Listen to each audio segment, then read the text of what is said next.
वर्णिवेशरमणीय दर्शनम मंदहासरुचिराननाम्बुजं पूजितं सुरु नरोत्तमैर्मुदा धर्मनन्दनमहं विचिन्तये। असतो मा षड्गमय तमसो मा ज्योतिर्गमय मृत्युर्मा अमृतं गमय। ओम शांति शांति शांति। भक्तो આજની જ્ઞાન સભાની અંદર પધારનારા બધા જ ભગવત ભક્તોને વેદાંત આચાર્ય પુરાણ ઇતિહાસ આચાર્ય અમે ફિલોસોફી શાસ્ત્રી રાકેશભાઈના હેતપૂર્વક જય સ્વામિનારાયણ। મહાસુદ દ્વાદશી એટલે કે મહાસુદ 12નો દિવસ જે છે ને એ ઉદ્ધવ સંપ્રદાય એટલે કે સ્વામિનારાયણ સંપ્રદાય માટે બહુ મહત્વનો છે। ભક્તો આ દિવસે ગઢપુરની અંદર વહેતી ઉન્મદ ગંગા નદી જે છે, જેનું બીજું એક નામ ઘેલા નદી છે, એનું પ્રાગટ્ય થયું હતું। તો આપણે આ ઉન્મદ ગંગાના પ્રાગટ્યની કથા પણ આજના પ્રવચનની અંદર જોઈએ, તથા ઉન્મદ ગંગાનું જે મહાત્મ્ય જે છે એ પણ આપણા સંપ્રદાયના ગ્રંથોની અંદર વિસ્તારથી ઉલ્લેખાયેલું છે, તેનો પણ વિચાર કરીએ। સર્વપ્રથમ આ ઉન્મદ ગંગા ઘેલા નદી એનો અર્થ શું થાય છે એ બાબતનો આપણે વિચાર કરીએ। તો હરિચરિત્રમ નામનો જે ગ્રંથ જે છે, જે ગ્રંથનું નિર્માણ અખંડાનંદ બ્રહ્મચારીજીએ કરેલું છે, એ હરિચરિત્રમની અંદર દ્વિતીય પરિચ્છેદની અંદર 36મા અધ્યાયના 35 અને 36મા શ્લોકની અંદર સદગુરુ બ્રહ્મચારીજી પોતે કહે છે કે આ ઉન્મત ગંગા નદી જગતમાં પાપી, પતિત અને નિંદ્ય લોકોને પોતાના જળના મહાત્મ્ય સમજીને સ્નાન કરવા માત્રથી શ્રી હરિના ધામની અંદર નિશ્ચય પહોંચાડે છે। માટે વિદ્વાનોએ આ નદીને ઉન્મત એટલે કે ઘેલા, ગાંડી કહી છે। વળી પ્રથમ શ્રી હરિએ આ ગંગા મારી છે એમ કહ્યું, તેથી આનો મહિમા શેષ આદિ દ્વારા કહેવો પણ અશક્ય છે। અપાર ઐશ્વર્યથી પરિપૂર્ણ કોઈ ઉન્મત માણસ જેમ સ્વયં જેને તેને પોતાનું ઐશ્વર્ય સહજ ભાવે આપી દે, તે જ પ્રમાણે આ ઉન્મત ગંગા અન્યત્ર ન હોય એવા પોતાના ઐશ્વર્યથી પોતાના સંબંધને પામેલાનો વગર વિચારીએ ઉદ્ધાર કરે છે, માટે જ તેનું નામ ઉન્મત આવવું પડેલું છે। તાત્પર્યાર્થ એવો છે કે આ નદી જે છે તેનું ઉન્મત ગંગા નામ કેમ પડેલું છે, તો એની અંદર સ્નાન કરનારા વ્યક્તિ જે છે તેનો આ નદી તરત ઉદ્ધાર કરી દે છે। જે પ્રમાણે કોઈ પાગલ મનુષ્ય હોય, એની પાસે અપાર ઐશ્વર્ય હોય અને કોઈક વ્યક્તિ આવીને એની પાસે કોઈક વસ્તુ માગે તો એ વસ્તુ એને તરત પ્રદાન કરી દે છે, તે જ પ્રમાણે આ ઉન્મતની જેમ આ ગંગા નદી જે છે એ પણ પોતાની અંદર સ્નાન કરેલા પાપી જીવાત્મા હોય કે પુણ્યશાળી જીવાત્મા હોય, એ બધાનો જ વગર વિચારીએ ઉદ્ધાર કરતી હોવાથી આ નદીનું નામ ઉન્મત ગંગા અર્થાત કે ઘેલા નદી પડેલું છે। ભક્તો, આ પ્રમાણેનો અર્થ અખંડાનંદ બ્રહ્મચારીજીએ હરિચરિત્રની અંદર કરેલું છે। હવે આપણે આ ઉન્મત ગંગા જે છે તેની ઉત્પત્તિની કથા જે ઉન્મત ગંગા મહાત્મયની અંદર અધ્યાય 13 થી 19 ની અંદર વર્ણવેલી છે તેનું શ્રવણ કરીએ। ભક્તો, આ પ્રબંધ જે છે એ વિહારીલાલજી મહારાજ કૃત છે। અને આ પ્રબંધ સંપૂર્ણ સંસ્કૃતની અંદર છે, પરંતુ આપણા સંપ્રદાયના એક મહાન વિદ્વાન ગાંધીનગર ગુરુકુલના પ્રાતસ્મરણીય વેદાંતાચાર્ય મહાન પંડિત એવા જ્ઞાન પ્રકાશદાસ શાસ્ત્રીજીએ આ સંસ્કૃતનો અનુવાદ કરીને પ્રકાશ કરેલો છે. 2 ભાગની અંદર આ ગ્રંથ છે અને જે લોકોએ ઉન્મત્ત ગંગાનું મહાત્મય, એના ઘાટોનું મહાત્મય સમજવું હોય તો આ ગ્રંથ જે છે એ ગ્રંથનું શ્રવણ કરવું પણ જરૂરી છે અને અધ્યયન કરવું પણ જરૂરી છે. તો આવા આ પવિત્ર ગ્રંથની અંદર આચાર્ય બિહારીલાલજી મહારાજ આ ઉન્મત્ત ગંગાની પ્રાગટ્યની કથાનું વર્ણન કરતા પોતે કહી રહ્યા છે કે એક સમયની વાત છે, બદ્રિકા આશ્રમ નિવાસી નરનારાયણ દેવ અલકનંદાની અંદર સ્નાન કરવા માટે પધારે છે અને સ્નાન કરી બ્રહ્મચર્ય આશ્રમને અનુગત જે નિત્ય કર્મ જે છે એ કર્મને વિરામ આપી ગંગાજીની બહાર આવે છે અને ગંગાજીની બહાર આવતા ગંગાજી જે છે એ મૂર્તિમાન થઈને એમની સામે ઊભા રહે છે અને જાણે ગર્વથી પોતાને ઇતર નદીઓ કરતા સર્વોત્તમ માનતા હોય એમ ભગવાન નરનારાયણ દેવને જોઈને હાસ્ય કરે છે. નરનારાયણ દેવે એની આ પ્રસન્નતાનું કારણ પૂછ્યું અને ગંગાજીએ કહ્યું કે પ્રભુ, મારી અંદર એવું ઐશ્વર્ય છે કે હું લોકોના સમગ્ર પાપો જે છે તેને ધોઈ શકું છું. તેનો આ પ્રમાણેનો ગર્વયુક્ત વાદ સાંભળી ભગવાન નરનારાયણ દેવ પણ એને જોઈને હસવા લાગ્યા અને હસતા હસતા બોલે છે કે હે સુવ્રતે, શ્રી વામન ભગવાનનો ચરણ સ્પર્શ તો તમને એક જ વાર થયો છો અને તેનાથી આટલો બધો તમે ગર્વ કરો છો, પરંતુ આ યોગ્ય નથી. આ ઉપરાંત મારો સ્પર્શ પણ તમને અનેકો વખત થઈ ગયો છે અને તેને લઈને તમે આટલા બધા ગર્વિષ્ઠ થઈ ગયા છો, પરંતુ આ ગર્વ યોગ્ય નથી. કારણ કે જ્યાં લગીન સર્વ અવતારોના અવતારી, સર્વ કારણોના કારણ, પરબ્રહ્મ પરમાત્મા અક્ષરધામના અધિપતિ શ્રી કૃષ્ણ ભગવાનનો જ્યાં લગીન તમને સંબંધ થયો નથી, ત્યાં લગીન તમારો મહિમા જે છે એ પરિપૂર્ણ નથી. આ પ્રમાણે નરનારાયણ દેવની વાત સાંભળી ગંગાજી અતિશય વિસ્મય પામી ગયા છે. એમનો ગર્વ જે છે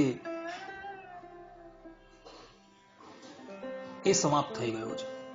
કેટલાક લોકોને અહીં એવો સંશય થાય કે આ નરનારાયણ દેવ જે છે,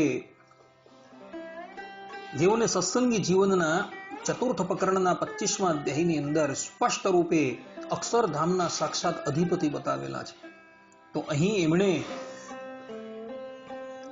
પોતા કરતા અક્ષરધામના અધિપતિ શ્રી કૃષ્ણ ભગવાનને અધિક શા માટે ગયા? આવો સંશય થાય. પરંતુ ભક્તો, આ કેવલ ને કેવલ ભગવાન નરનારાયણ દેવની માનુષ્ય લીલા છે. કારણ કે હરિચરિત્રામૃત સાગરની અંદર એક સ્થાનની ઉપર આધારાનંદ સ્વામીએ આ ઉન્મત્ત ગંગા નદી જે છે એને સાક્ષાત ભગવત ધામની અંદર આવેલી વિરજા નદી કહેલી છે. એ વિરજા નદીને આ ધરાતલની ઉપર પ્રગટ કરવાની છે, એટલે માટે કેવલ એમણે આ મનુષ્ય ચરિત્ર કરેલું છે. નહીં તો સંપ્રદાયના ગ્રંથોની અંદર નારાયણ નર ભ્રાતા દ્વિજ કુલુ ધનુધારી ઇત્યાદિ પ્રમાણો દ્વારા એ સ્પષ્ટપણે પ્રતિપાદિત થઈ જાય છે કે નરનારાયણ દેવ છે તે જ સ્વામિનારાયણ છે. એ નરનારાયણ અને સ્વામિનારાયણમાં કોઈ ભેદ નથી, પરંતુ કેવલ ને કેવલ નરનારાયણ દેવ જે છે એ અહીં માનુષ્ય નાટક કરી રહ્યા છે એ જ અર્થ અહીં સમજવાનો છે, બીજો કોઈ અર્થ સમજવાનો નથી. આ પ્રમાણેના નરનારાયણ દેવના વચન સાંભળી આ ગંગાજી જે છે એ પોતાને સાક્ષાત પુરુષોત્તમ નારાયણનો સંબંધ થાય એ ઉદ્દેશ્યથી તીવ્ર તપસ્યા કરવા લાગ્યા. તીવ્ર તપસ્યાની અંદર એ આરૂઢ થઈ જાય છે. હવે આ બાજુ શું થયું કે વંકાયન નામના એક મુનિ હતા, જેઓ બુદ્ધિમાન અને ધીર હતા. તેઓને શરીરના કોઈ પણ સુખની વાસના ન હતી. આ ઉપરાંત આલોક પરલોકના સુખ સંબંધી જે પણ કોઈક વાસના છે બધી જ વાસના એમને નિવૃત્ત થઈ ગઈ હતી. પરંતુ એમના જે દીકરાઓ હતા, 8 દીકરાઓ હતા, એ 8 દીકરાઓમાંથી 7 દીકરા જે છે એ બ્રહ્મચર્યમાંથી ચ્યુત થઈ ગયા હતા અને એને લઈને એઓ અધોગતિને પ્રાપ્ત થયા હતા. વંકાયન મુનિની ઈચ્છા એવી હતી કે મારા આ પુત્રો જે છે તેનો ઉદ્ધાર થાય, અને એટલે માટે એઓએ વિચાર્યું કે એક ગંગા જે છે એ તો પ્રયાગ આદિ ક્ષેત્રની અંદર વહે છે, પરંતુ એક ગંગા જે છે એ મારા આશ્રમની પાસે જો વહે અને એના જલનો સ્પર્શ જો મારા પુત્રને થઈ જાય તો એમનું કલ્યાણ થઈ જાય. આમ વિચારી આ વંકાયન ઋષિ જે છે એ તીવ્ર તપસ્યાની અંદર આરૂઢ થઈ ગયા અને એમની તીવ્ર તપસ્યાથી પ્રસન્ન થઈ ગંગાજી એમની સન્મુખ પ્રગટ થાય છે. ગંગાજી પ્રગટ થયા એટલે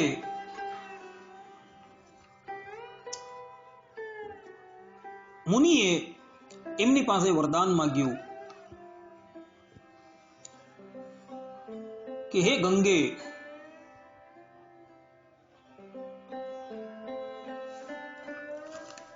મારા 8 પુત્રો છે, તે 8 પુત્રોથી બ્રહ્મચર્ય વ્રતનો ભંગ થઈ ગયો છે. એ બ્રહ્મચર્ય વ્રતનો ભંગ થઈ ગયો ત્યારે પ્રાયશ્ચિતનો નિર્ણય કરવા ધર્મસભા બોલાવેલી હતી. હે શુભે, પ્રાયશ્ચિત બાબતના નિષ્ણાંત એવા શ્રેષ્ઠ વિદ્વાનોએ તાત્વિક વિચાર કરીને એક ચોક્કસ નિર્ણય આપ્યો છે કે ગંગાજી અહીંયા આવીને જ્યારે પોતાના પવિત્ર જળના પ્રવાહથી તમારા બધા પુત્રોને સ્નાન કરાવશે ત્યારે તેઓ શુદ્ધ થઈ જશે. માટે આપ અહીં પધારીને મારા 8 પુત્રોને પવિત્ર કરો. મુનિનું વચન સાંભળી શ્રેષ્ઠ નદી ગંગાજી હતા, તેઓએ કહ્યું, હે બ્રહ્મન, હું તમારા ઘરે કન્યા રૂપે જન્મ લઈને પછી જળના પ્રવાહ રૂપે ભૂમિ ઉપર ગતિ કરીશ.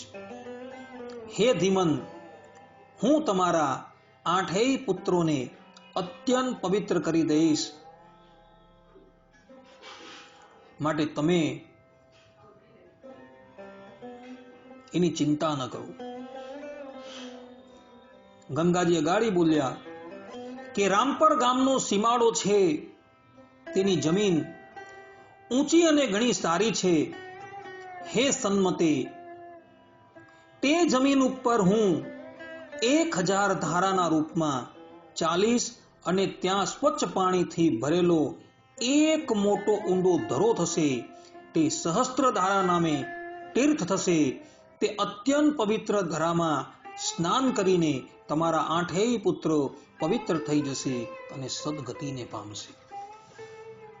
આ પ્રમાણે વંકાયન મુનિને આશીર્વાદ આપી ગંગાજી જે છે એ અંતર્ધાન થઈ ગયા. અને પછી સમય જતા આ જ ગંગાજી જે છે, જે પૂર્વે નરનારાયણ દેવના વચન સાંભળીને તપસ્યા પરાયણ થઈ ગયા હતા, એ જ ગંગા નદી પુનઃ આ વંકાયન મુનિના ઘરે પ્રગટ થાય છે.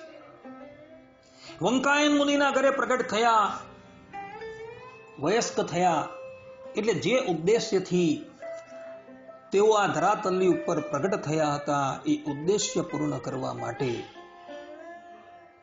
એવો તપસ્યા પરાયણ થઈ જાય છે. અતિશય તીવ્ર તપસ્યા કરવાને કારણે શરીરથી અતિશય દુર્બળ થઈ ગયા હતા અને કેટલાય વર્ષોની તપસ્યાના અંતે ભવ બ્રહ્માદિક દેવતાઓ જે છે એ આ ગંગાજીની સન્મુખ પ્રગટ થાય છે.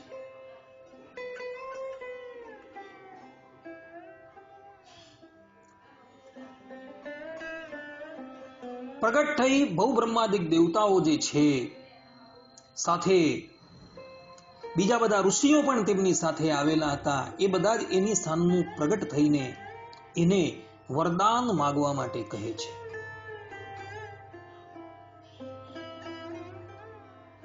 આ પ્રમાણે વરદાન માંગવા જ્યારે જણાવ્યું ત્યારે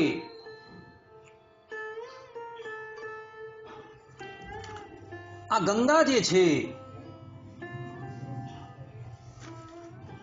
એ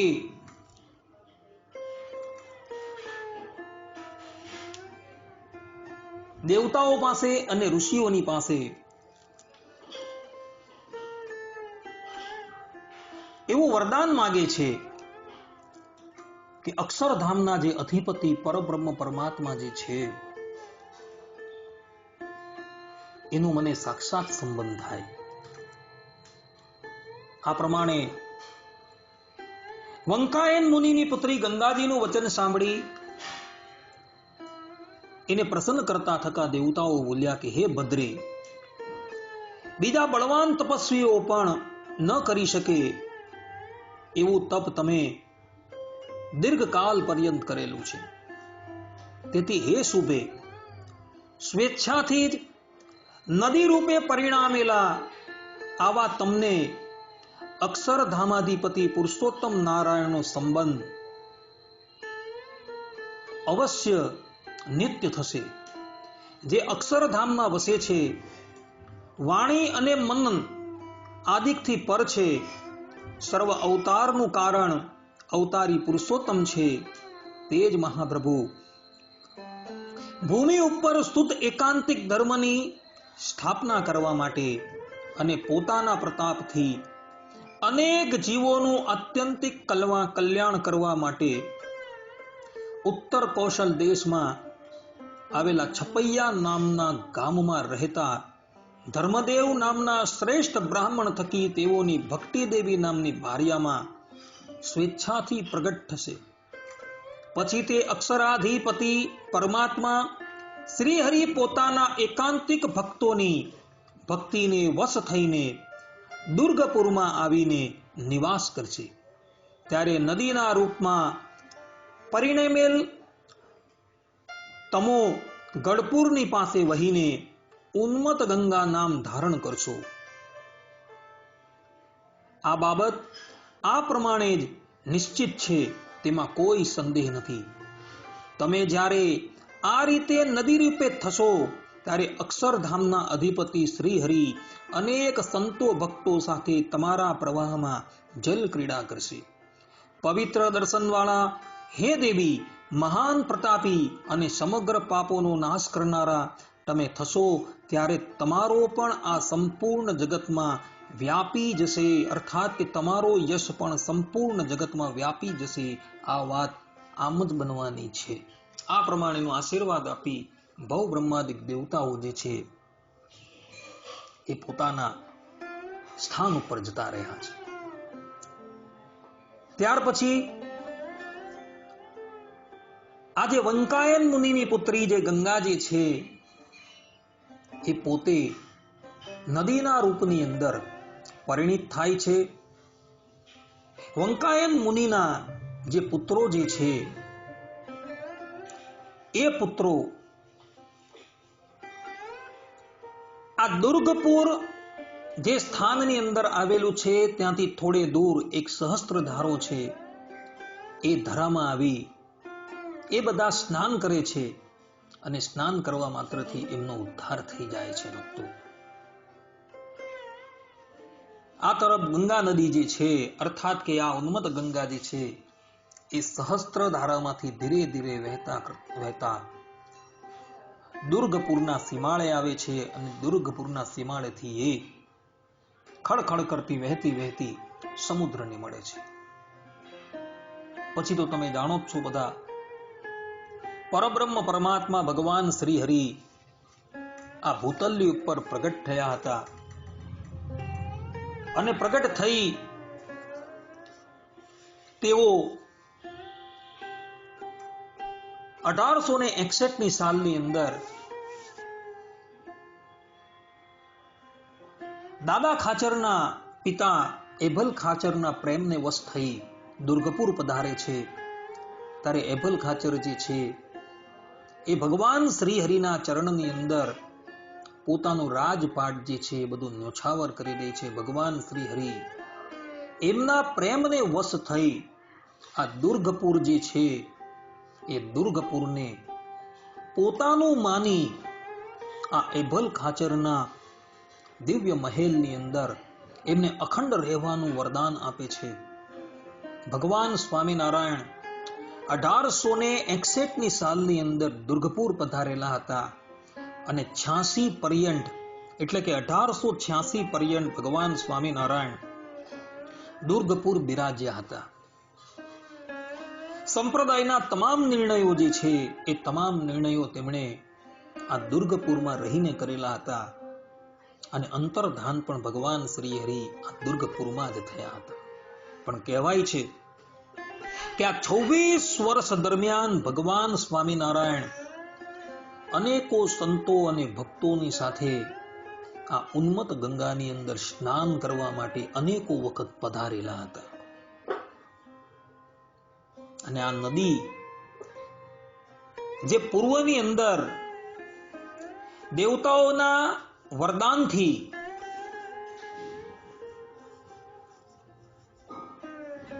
વર્ધિત થયા હતા અને એમણે જે વરદાનની અંદર દેવતાઓ પાસે માગેલું હતું કે અક્ષરધામના અધિપતિ પરબ્રહ્મ પરમાત્મા શ્રીમદ નારાયણનો મને નિત્ય સંબંધ થાય, તો એ દેવતાઓનું વચન પૂર્ણ કરવા માટે